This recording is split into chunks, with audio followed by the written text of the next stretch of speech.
Hi, welcome to videos. Today I'm going to cover open chords. I'm also going to add in some power chords too, which I'll explain what they are in a minute. So this is aimed at beginner or intermediate players. If you've never played a chord before in your life, that's fine. I'm going to start right from the beginning with the easiest chords to play. I'm going to do this in a systematic fashion, showing you chords that are simple to change between because they have things in common as far as shape or the ability to not pick up all your fingers in some cases. But I'm also going to show a lot of chords. So this is way more than you're going to get down in a single video unless you're already like an intermediate player. Then there's probably a few in here that you don't know. And we're end up showing 21 chords. You can print this out on my Patreon page for free. You don't have to be a member. I'll put a link in the description. And on that, I both show the chords and I also give descriptions, if you notice all the writing, of all the things that you might have questions on. So let's go and jump into this. So basically a chord is just a group of notes played together. The first chord we're going to do is an E minor. An open chord is basically one that uses what's considered open notes, versus using like a bar chord where you're covering multiple notes with a finger. It would be what a bar chord would be. So I'm going to show you how to read the music. Let's go and try a couple chords and then I'll show you how to read it. So the E minor chord, basically what I'm going to think of when I'm doing this, and the notation will show this too, is first finger, second finger, third finger, fourth finger. So if I'm saying a finger, that's the ones that I'm doing. So just think 1, 2, 3, 4. So I'm using my second finger and third finger. These spots are frets. So this would be at the second fret. First fret, second fret. If it's open, and meaning there's no finger on it, that will be marked as an open note on the paper. So what I'm going to do is put the second finger on the 5th string. The thickest one's considered your 6th string, thinnest is your 1st string, and then put the third finger directly under it. Now, you want, as much as possible, keep your fingers in the middle or towards this side, towards you. You don't have to apply as much pressure if you do that. You also want to be on the tips of your fingers. Your thumb can just be right kind of behind. It doesn't have to be really low. If you're doing things that have to stretch, then your thumb would be more in the middle or lower half. It can be on the upper half for the open chords. Okay, so always on these chords, it's important to make sure every note rings cleanly. So what you want to do is test them by playing and make sure that every note's ringing clean. For example, you might think it's ringing good, but then you test it and one of them is muffled. Usually if the note's being muffled, if you look at my finger, all it takes is pushing your wrist forward a little bit, so you get, if you notice my fingers, to the tips of my fingers more. So if my fingers are laying too flat, it's going to muffle the string under it. So get to the tips of the fingers, and then you're going to have the note under it ring out. Usually if there's a note, especially an open note, that's not ringing out, it's probably a finger above it that's muffling it. So always check that. And if a finger fretting isn't ringing cleanly, then again, try and get as close to this side of the fret, but don't be on top of the fret where you're going to get a buzzing sound, but close to it. Now, you can't always be right next to it because you have to fit more than one finger in. And just make sure you have adequate pressure. Usually, you don't need to push super hard, but when you're a beginner, mediocre technique sometimes will force you to push harder. Good placement will make it so you don't have to push as hard. Or if you have a guitar that has really high, what's called action, meaning the strings are very high off the neck, you're going to have to push harder. And if that's the case, I'd recommend maybe trying to lower the action. You can take it into any guitar store and try and get them lowered. Or use thinner strings because it's going to really tire you out if you have high string height. Okay, so that's the first chord, E minor. Strumming all 6 strings. If it's a minor chord, there'll be a small M after it. So let me go and show you this first one. So it's right here. So the name's up top, E minor, E with small m. If there's just a letter like over here which just says A, that would be a major chord. So anytime it doesn't say anything after it, it's assumed to be major.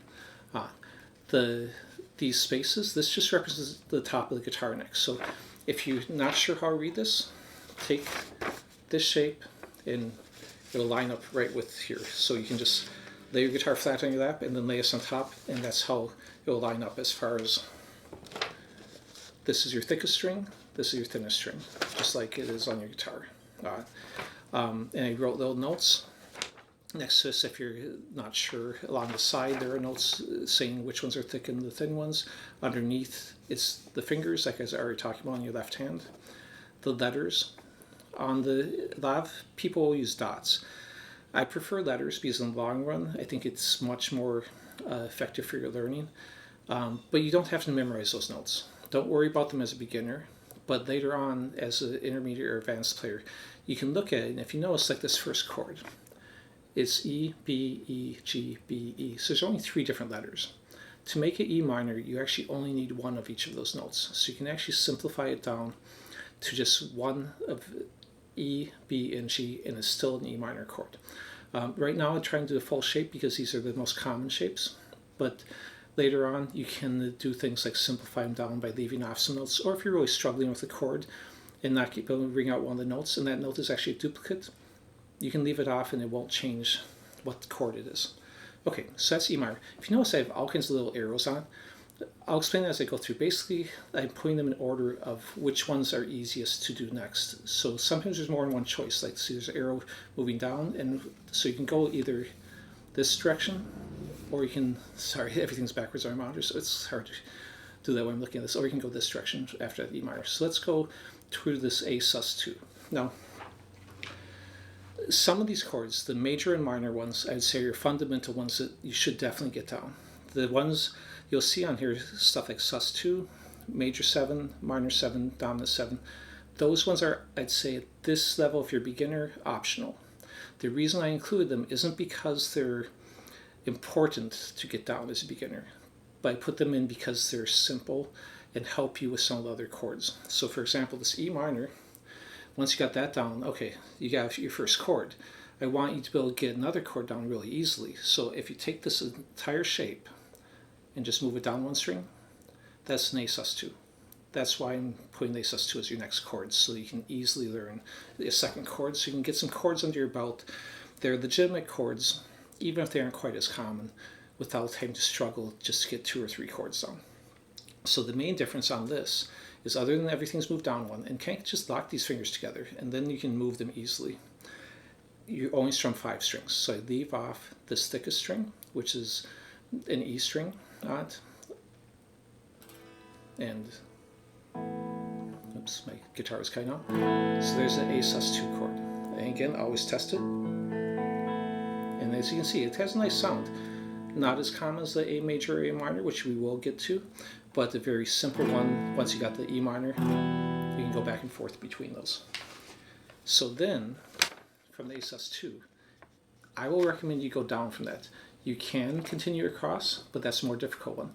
These first 4 chords in this little box here are the, sorry, again, I'm looking at the monitor, are the ones that I'd recommend to start off with, because there's actually only 2 shapes here. So if I go directly beneath it, all I have to do is this: go from A minor, add this finger in on the 2nd string on the 1st fret. So remember, this is 1st fret, 2nd fret, 3rd fret. So the only thing I'm changing is adding 1 finger. I'm still strumming 5 strings. And now I've got A minor. So the change is A sus2 to A minor. So again, a very simple change. So everything is lined up so it easily goes to the next chord. I'm not, because I'm doing this again aimed at beginners, I'm not putting the most common chord progressions, I'm putting the easiest chord progressions. So you can get some chords under your fingers. So now we're going to take the same minor and move everything up 1. So the whole shape moves up 1. If you need to do it 1 finger at a time, you can, but really ideally you don't lose the shape, you just move the whole thing together. Now this is E major. So again, check, make sure they're all ringing out, and make sure you're not muffling anything with the thumb or other finger. Sometimes people will even touch the 1st string by accident when they are reaching up. So there's your first 4 chords. If you're just starting out, that's enough. Go and watch the rest of the video, get an idea of what is coming up, but get those 4 down, and then move forward and come back and double check the next few chords and learn them a few at a time. Now once you get those 4 down, you can move them in any order, it doesn't really matter. If you move it, that little box of 4, You can go clockwise or counterclockwise around that. If I do that, E minor, A sus2, add the finger, A minor, and then move up, E major. This point I could go back to E minor, just pick the finger up, or I could go the other direction and go E major, A minor, A sus2, E minor, and continue that direction. Any of these ones, like an arrow, that's how I'm recommending you start off. But once you get comfortable with it, you can reverse it and always go the other direction too. So it's always okay. And once you really feel comfortable, you can jump around to any one you want. This is just how I'm, again, lining up to be the easiest for you. So the next chord we're going to do, after we did the A minor, so we're going to continue down on that. I show two possibilities here. From the A minor, an arrow going over to a C major 7 or a C major. C major 7 is a simpler way of kind of getting the fingering down for C major. If you feel comfortable going straight to a C, that's perfectly fine. You can skip the C major 7. If you want to try that first and then go over here, that's fine too. Either one's relatively easy though, because if I do A minor, to go to C major, all I have to do is pick this finger up, keep the other two down, don't pick them up. Scoot forward a little bit, and then add this finger on the 3rd fret, 5th string. Now I'm going to strum 5 strings. This one's a little bit tougher because this finger will tend to muffle this string. So you really need to get on the tip. Again, roll your wrist forward a little bit so you're on the tip of that. So everything's coming out. Also, the 1st finger tends to roll down and muffle the 1st string. So again, so if that's a little tough for you, do a C major 7 first. The C major 7 is the exact same chord but without this finger, so you only need to focus on these two then. As you can see, it still has a nice sound to it, and that's why I'm teaching this. I'm not going to teach a simplified C major. You could just do this and play C major, but that really doesn't help you play this whole shape as much, and it's not a shape that you're ever going to really use in a song. But the C major 7 is still a nice shape that you can use in songs, and isn't that uncommon. So you can then get used to changing between those. So we just did these two, C major 7. You can then go C, or you can go C and then into the C major 7. Now the other option is up here in A sus2. I could continue over to A major. So let's try that. So we start off on this A sus2 again after we've done those first 4 chords of E, A minor, A sus2, and E minor. To do the A major, I'm going to show 2 different ways to do this. I'm going to keep this 2nd finger down, move this one down to a 2nd string, and add this one in between it. So this is a little bit harder version. I'm going to show you, well, it depends on the player. The version that I think is a little easier after I show this one. So now I'm going to strum 5 strings. I'm going to have that 1st string open and the 5th string open. So again, if I go back to the A sus2, I just bring that up 1 and pick this finger up. Now the sus2 isn't major or minor, so it will work good to go to either a major or minor from it. Now this one, if this is tough for you, another option would be you can just bar across with wherever finger feels comfortable.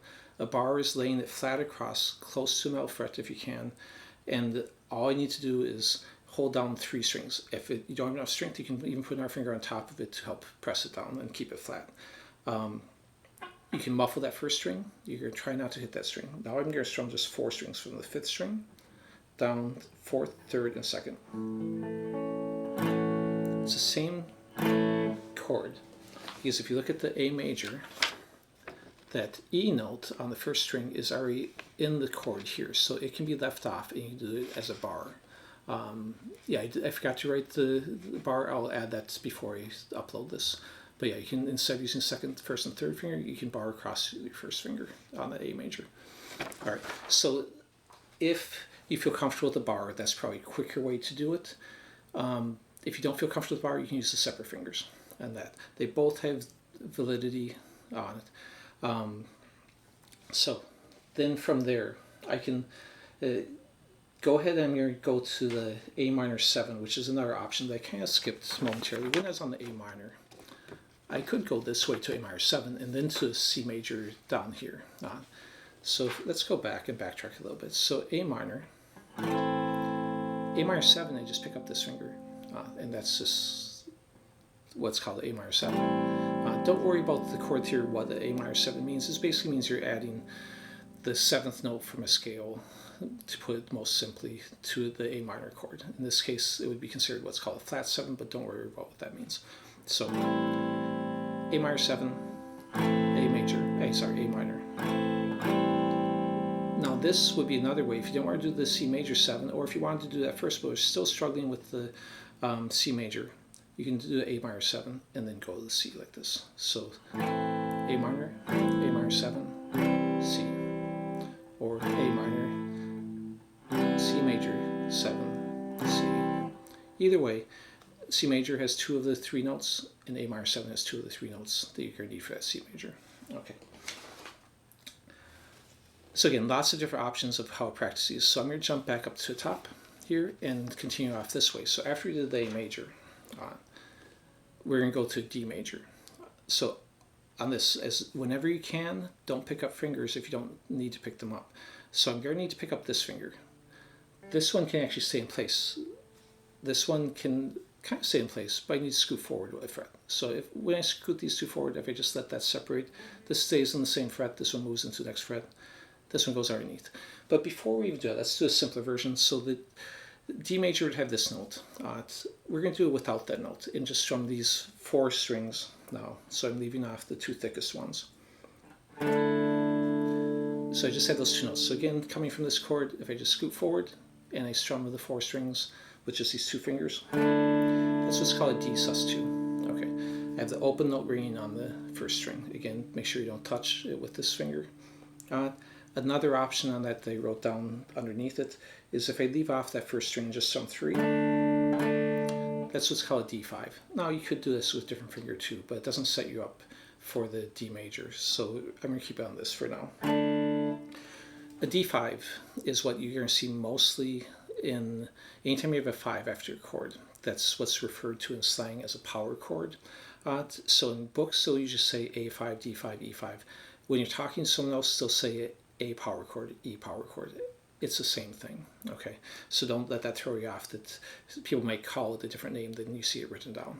So the power chords, or 5 chords, are what you're going to hear mostly in music that uses a lot of distortion. You know, music like metal, punk, aggressive rock that's using a lot of distortion. The open chords don't sound as good with a lot of distortion, so you can see them with a little bit less distortion, you know, and more, you know, some rock music, you know, that's, or in the cleaner like interludes or intros, even in stuff like metal. You're going to see it in country, you're going to see it in folk, you're going to see it, if you want to just sing along, you're probably going to use open chords.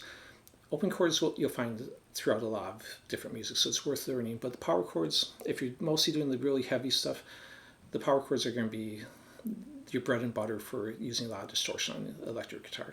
So we will get into more power chords as we go. So again, either a sus2 or a power chord, depending on if you hit that first string. So from that sus2 chord or power chord, all I have to do is add this finger on the first string right underneath here. So I'm using my first finger, third finger, and second finger. I'm still strumming 4, and that's a D major. All right, let's go and keep going. So right now, we've done the whole first 2 lines, plus we did these 2. So we're halfway through. Again, this is way more than to get down in a single thing if you haven't done any of these chords before. But you can kind of see how it's flowing. So I'm going to go to some of the more difficult chords now. The power chords will be easy, but so let me jump ahead and do the power chords, and then I'll come back and play the more difficult ones. So some other power chords are in this. All I have to do for like an A5, now power chords are pretty much all down here on the bottom because they're not part of these sequences or order series of chords. So any of the ones with the 5s are power chords. I'm showing the D5 and A5. You can just bar across, or use 2 fingers, whatever you want, but bar is probably the easiest. I'm just covering 2 notes. So I'm hitting open on the 5th string, which is your A note, and then I'm hitting these 2. Now it'd be okay just to hit 2 notes, or I can hit 3. The reason being, like I mentioned earlier, if you look at this A5, it's A, E, and A. so I don't need two A notes, so I can leave off that high A note if I want, and just play two notes and still an A5. Okay, now I just move up a string, and that's E5. Now I'm hitting open E, and a B and an E note, so again I can hit just two notes or three. Now if I want to move that up the neck, I can do that too, because any of these open chords can actually be moved up into what's called a bar chord, and I'll leave a link up in the corner for that, which will also be in the description, on a video I did teaching bar chords. They're more difficult though, so until we get these down, I would not worry about the bar chords on it. But basically, if you can cover up the open notes with a finger, or if you use like a capo, that does the same thing, you can then move these chords to higher positions on the neck. So if I have like this E chord, and while I move it up the neck, I can just put fingers down where those are, put this where the open note is, and I can move it to any fret. So where I wrote it is at 5th fret. So I'm just going to put first finger. Now I can put third finger 2 frets higher at 7, and then pinky right under that. Lock these together into one shape, and then I can strum those 3. You can start off with just doing 2, because again the third note's a repetition. That's fine. Now if you want to, you can also bar this across.